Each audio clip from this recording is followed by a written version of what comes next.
One of the best things we can do right now is take away lessons from these difficult times. And we know that every decade there's a downtime. It's no surprise. We can look at history to somewhat predict the future.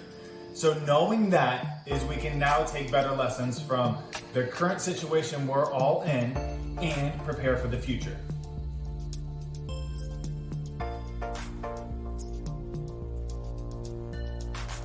One of those lessons is preparing for the worst. And it's the Stoic philosophy of is preparing for the worst, is looking at the worst and preparing yourself for those issues in the future.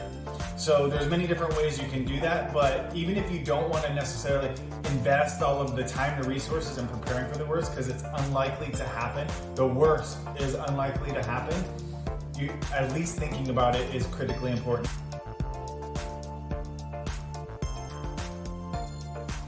Number two is really emotions play a huge part in stressful times, and true colors really come out in these stressful times.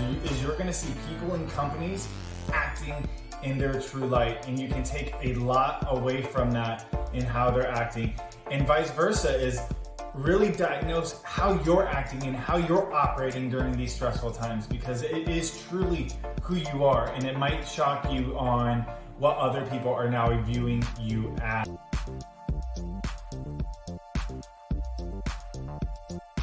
Number three is have a better value proposition. Right? We're selling the same thing everybody else is selling is risky business.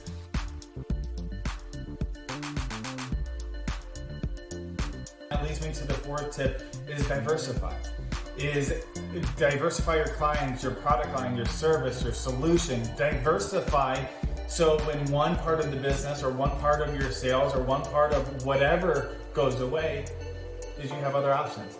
And those four things are really the critical lessons we can take away from this current situation. Obviously, there's a lot more lessons, and if you have those lessons, I am Nate England, the CEO of Skylink, and I would love to hear what those lessons are in the comments below. Share them and let's discuss, and I hope to talk to you soon again in the comments below.